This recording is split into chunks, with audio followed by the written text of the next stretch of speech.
Hello दोस्तों, स्वागत है एक बार फिर से आप सभी का हमारे YouTube चैनल एसएस इलेक्ट्रीशियन पर।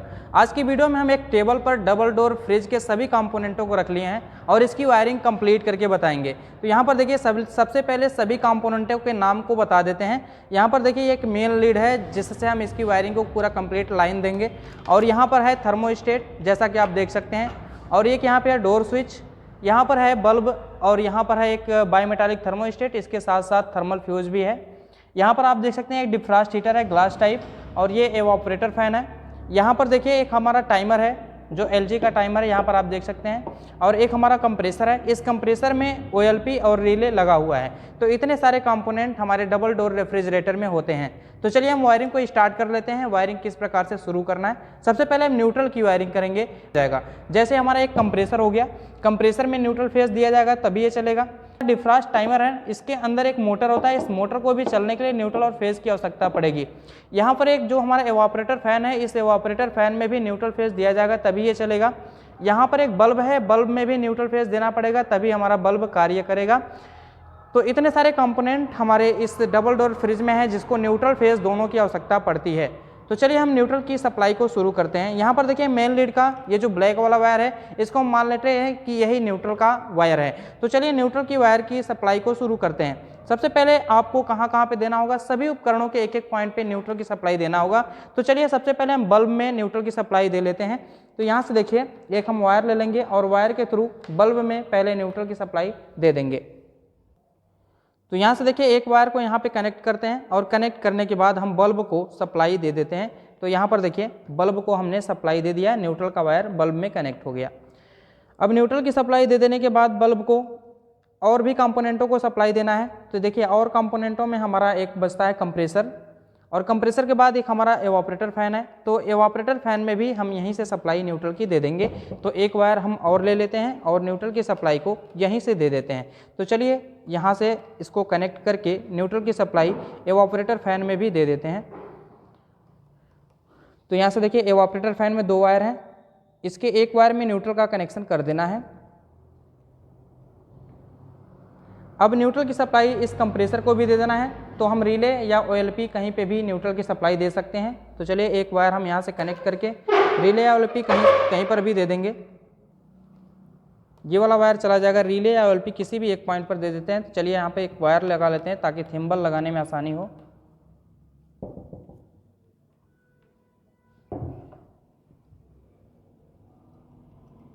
देखिए हमने रिले के राइट साइड में सप्लाई दे दिया न्यूट्रल की। अब यहाँ पर जो हमारा डिफ्रास्ट हीटर बचता है, डिफ्रास्ट हीटर से सप्लाई होते हुए जाएगी टाइमर के 1 नंबर पिन पे। उससे पहले डिफ्रास्ट हीटर के ही सीरीज में थर्मल फ्यूज जोड़ना पड़ता है। तो पहले हम थर्मल फ्यूज में न्यूट्रल की सप्लाई देके उसके बाद उसके आउटपुट से डिफ्रास्ट हीटर में लेके जाएंगे, और डिफ्रास्ट हीटर का आउटपुट हमारे टाइमर के 1 नंबर पिन में जुड़ेगा। तो चलिए एक न्यूट्रल के तार को और जोड़ लेते हैं। यहाँ पर एक तार और जोड़ लेते हैं, और उसके बाद इसका कनेक्शन पहले थर्मल फ्यूज में करना होगा। देखिए न्यूट्रल के तार को हमने यहाँ पे जोड़ दिया। अब यहाँ पर देखिए थर्मल फ्यूज के 2 वायर यहाँ से निकले होंगे, 2 वायर बायोमेटालिक थर्मोस्टेट के निकले हुए हैं, और 2 वायर इस साइड के जो हैं वो थर्मल फ्यूज के हैं। तो इन दोनों वायरों में से किसी एक में कनेक्ट करना है। तो चलिए हम इसमें कनेक्ट कर लेते हैं।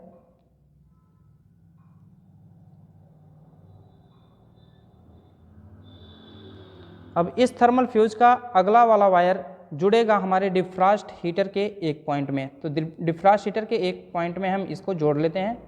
अब डिफ्रास्ट हीटर का जो आउटपुट होगा, डिफ्रास्ट हीटर के आउटपुट को टाइमर के 1 नंबर पिन में जोड़ा जाएगा। तो चलिए टाइमर के 1 नंबर पिन में डिफ्रास्ट हीटर का आउटपुट जोड़ लेते हैं। देखिए डिफ्रास्ट टाइमर का 1 नंबर का पिन यहाँ पे है, इसी में हम जोड़ लेते हैं। तो एक बार फिर से हम आपको न्यूट्रल की सप्लाई को समझा देते हैं कि कहाँ कहाँ पे न्यूट्रल कैसे गया हुआ है। देखिए ये हमारी मेन लीड है, मेन लीड का ये वायर पहले आया यहाँ पे, यहीं से सारे कंपोनेंटों को जोड़ना है। सारे कंपोनेंट में कौन कौन हमारे हैं, यहाँ पर देखिए बल्ब है, तो बल्ब को यहाँ से न्यूट्रल मिल गया है, देख सकते हैं आप। उसके बाद जो हमारा फ़ैन है एवापोरेटर फैन को भी यहीं से न्यूट्रल मिल गया है। और उसके बाद यहाँ पर देखिए जो हमारा कंप्रेसर मोटर है, कंप्रेसर मोटर में भी यहीं से न्यूट्रल गया हुआ है। उसके बाद हम आपको बता दें तो यहाँ पर जो हमारा डिफ्रास्ट हीटर और टाइमर में सप्लाई जाती है वो पहले थर्मल फ्यूज में जाती है न्यूट्रल की सप्लाई, उसके बाद यहाँ से आउट होके डिफ्रास्ट हीटर में जाती है और डिफ्रास्ट हीटर से सीरीज में होते हुए 1 नंबर पिन पर जाती है। तो इस प्रकार से न्यूट्रल का कनेक्शन कंप्लीट हो जाता है। अब हमको फेज का कनेक्शन करना होता है, तो फेज की सप्लाई को हम लेके जाते हैं। देखिए फेज का वायर सबसे पहले आपको जोड़ना होता है जो हमारा थर्मोस्टेट होता है उसमें। तो यहाँ पर देखिए ये हमारा थर्मोस्टेट है, थर्मोस्टेट के एक पॉइंट पर हम फेज की सप्लाई जोड़ देते हैं। ये हमारी एक प्रकार की स्विच है और यहाँ पर एक डोर स्विच भी एक प्रकार की स्विच है, तो दोनों ही स्विचों में फेज की सप्लाई जाएगी। तो चलिए एक वायर को हम कनेक्ट करके डोर स्विच को भी दे देते हैं। देखिए यहाँ पर एक वायर कनेक्ट कर लेते हैं ताकि डोर स्विच को भी फेज की सप्लाई यहीं से पहुँच सके। फेज की सप्लाई थर्मोस्टेट के इनपुट से ही डोर स्विच को देनी होती है, तो यहाँ पर डोर स्विच में भी सप्लाई फेज की पहुँच चुकी है। अब देखिए जो हमारी डोर स्विच है, डोर स्विच का आउटपुट जुड़ जाएगा हमारे बल्ब में, क्योंकि इसी डोर स्विच से हमारा जो कैबिनेट का बल्ब होता है ऑन ऑफ होता है। तो चलिए इसको हम दे देते हैं यहाँ से। अब ये डोर स्विच जैसे ही मतलब दरवाजे को हम खोलेंगे तो डोर स्विच के द्वारा सप्लाई पहुँचेगी हमारे बल्ब में और बल्ब हमारा कार्य करने लगेगा। तो इस प्रकार से डोर स्विच तक की सप्लाई कंप्लीट होती है। अभी जो हमारा थर्मोस्टेट होता है, थर्मोस्टेट कूलिंग को कंट्रोल करने का काम करता है, तो इसका कनेक्शन हमारे डिफ्रास्ट टाइमर में और उसके बाद आगे की जो कूलिंग मोड में जितने भी कंपोनेंट कार्य करते हैं उनमें किया जाएगा। इसका मतलब जो हमारा थर्मोस्टेट होता है, थर्मोस्टेट का आउटपुट सबसे पहले जाएगा इस डिफ्रास्ट टाइमर के 3 नंबर पिन पर। तो चलिए हम 3 नंबर पिन पर थर्मोस्टेट के आउटपुट को जोड़ देते हैं। तो यहाँ पर देखिए एक थिम्बल हम यहाँ से लगा के डिफ्रास्ट टाइमर के 3 नंबर पिन पर कनेक्ट कर देते हैं। तो डिफ्रास्ट टाइमर के 3 नंबर पिन पर हमने फेज की सप्लाई दे दिया है, कनेक्ट कर दिया है। अब यहाँ पर फेज की सप्लाई पहुँच जाने के बाद इस टाइमर में 2 पिन और बचती हैं जो 2 नंबर और 4 नंबर की पिन होती है। 2 नंबर की पिन हीटिंग मोड के लिए होती है और 4 नंबर की पिन कूलिंग मोड के लिए होती है। तो पहले हम 4 नंबर की पिन का कनेक्शन कूलिंग मोड में कर लेते हैं, उसके बाद 2 नंबर के पिन का कनेक्शन हीटिंग मोड में करेंगे। तो यहाँ पर देखिए जो 4 नंबर की पिन है वहाँ पर हम एक लगाते हैं थिम्बल और उसके बाद आगे की वायरिंग करते हैं। यहाँ पर देखिए 4 नंबर पिन में हमने एक थिम्बल लगा दिया है। अब इसके आउटपुट से कहाँ पे जोड़ना है हम आपको बता दें। तो यहाँ पर देखिए कूलिंग मोड में जितने भी ठंडा करने वाली सामानें होंगी उनको ही जोड़ना है। यहाँ पर देखिए कंप्रेसर चलेगा तभी कूलिंग होगी, इसका मतलब कूलिंग मोड का कंपोनेंट ये भी है। और जो हमारा एवापोरेटर फैन होता है ये भी नीचे कैबिनेट में कूलिंग पहुँचाता है, इसका मतलब कि कूलिंग मोड का ये भी कंपोनेंट है। इसका मतलब ये है कि 4 नंबर के पिन से एवापोरेटर फैन और हमारा कंप्रेसर जोड़ा जाएगा। तो चलिए हम इसको जोड़ लेते हैं। देखिए यहाँ पर जो एवापोरेटर फैन है उसको हम जोड़ लेते हैं। एवापोरेटर फैन जुड़ गया। अब यहीं से हमको OLP में सप्लाई दे देना है। तो चलिए हम एक थिम्बल और जोड़ के OLP में सप्लाई दे देते हैं। कंप्रेसर में सप्लाई जो हमारा रिले है, रिले में ऑलरेडी न्यूट्रल पहुंचा हुआ है। अब हमको सिर्फ OLP में फेज की सप्लाई देनी होगी जिससे न्यूट्रल और फेज कंप्रेसर को मिल जाएगा। तो इस प्रकार से कूलिंग मोड के सारे कंपोनेंट जुड़ चुके हैं। अब चलिए कूलिंग मोड का कनेक्शन हो जाने के बाद अब हम हीटिंग मोड का कनेक्शन करते हैं। तो हीटिंग मोड में सप्लाई 2 नंबर के पिन से जाती है। तो 2 नंबर से सप्लाई सबसे पहले बायोमेटालिक थर्मोस्टेट में जाएगी और बायोमेटालिक थर्मोस्टेट का आउटपुट जाएगा हमारे डिफ्रास्ट हीटर के आउटपुट में, यानी कि डिफ्रास्ट हीटर का जो आउटपुट 1 नंबर की पिन से जुड़ा होगा उसी में जोड़ा जाएगा। तो सबसे पहले हम सप्लाई पहुंचा देते हैं बायोमेटालिक थर्मोस्टेट के किसी एक पॉइंट पर। यहाँ पर देख सकते हैं बायोमेटालिक थर्मोस्टेट है, इसके किसी भी एक पॉइंट पर हम पहले सप्लाई पहुंचा देते हैं 2 नंबर की पिन द्वारा। तो यहाँ पर देखिए ये सप्लाई पहुँच गई। अब इसके बाद इसका जो आउटपुट होगा बायोमेटालिक थर्मोस्टेट का जो आउटपुट होगा इसको हम जोड़ देंगे डिफ्रास्ट हीटर का जो आउटपुट 1 नंबर की पिन से जुड़ा होगा वही उसी तार में जोड़ देंगे।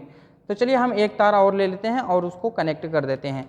तो यहाँ से देखिए इसको यहाँ पे जोड़ना है। पहले बायोमेटालिक थर्मोस्टेट का ये आउटपुट है, बायोमेटालिक थर्मोस्टेट के आउटपुट में एक वायर जोड़ देना है डिफ्रास्ट हीटर के आउटपुट में जो 1 नंबर की पिन से जुड़ा होगा। तो चलिए हम इस वायर में जोड़ देते हैं क्योंकि यही वायर हमारे 1 नंबर की पिन में जुड़ा हुआ है, जैसा कि आप यहाँ पर टाइमर में देख सकते हैं 1 नंबर के पिन पे जुड़ा हुआ है।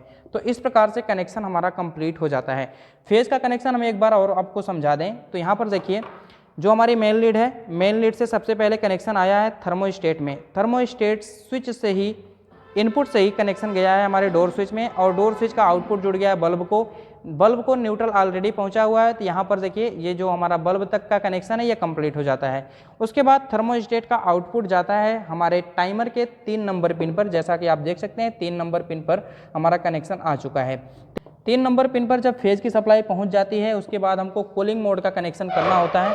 तो कूलिंग मोड यहाँ पर देखिए 4 नंबर की पिन को कूलिंग मोड माना जाता है। तो यहाँ पर देखिए 4 नंबर की पिन से ये रेड वाला वायर आया हुआ है। कूलिंग मोड में जितने भी कंपोनेंटों को चलाना होता है उसको हम जोड़ देते हैं। सबसे पहले यहाँ पर देखिए जो हमारा फ़ैन होता है एवापोरेटर फ़ैन, उसको हमने जोड़ दिया और यहीं से कनेक्शन कर दिए हैं यहाँ पर OLP में। तो इस प्रकार से कूलिंग मोड के दोनों ही कंपोनेंट जुड़ गए हैं, एक हमारा एवापोरेटर फ़ैन और दूसरा हमारा ये कंप्रेसर। अब हमको क्या करना है, हीटिंग मोड का कनेक्शन करना होता है। तो हीटिंग मोड का कनेक्शन करने के लिए हमको 2 नंबर पिन को चूज करना पड़ता है। यहाँ पर देखिए 2 नंबर की पिन है। 2 नंबर की पिन सबसे पहले यहाँ से वायर लेकर जाएंगे हम बाईमेटालिक थर्मोस्टेट में। यहाँ पर आप देख सकते हैं बाईमेटालिक थर्मोस्टेट में ये सप्लाई गई हुई है और बाईमेटालिक थर्मोस्टेट का आउटपुट हमारे डिफ्रॉस्ट हीटर के आउटपुट में जोड़ा जाएगा।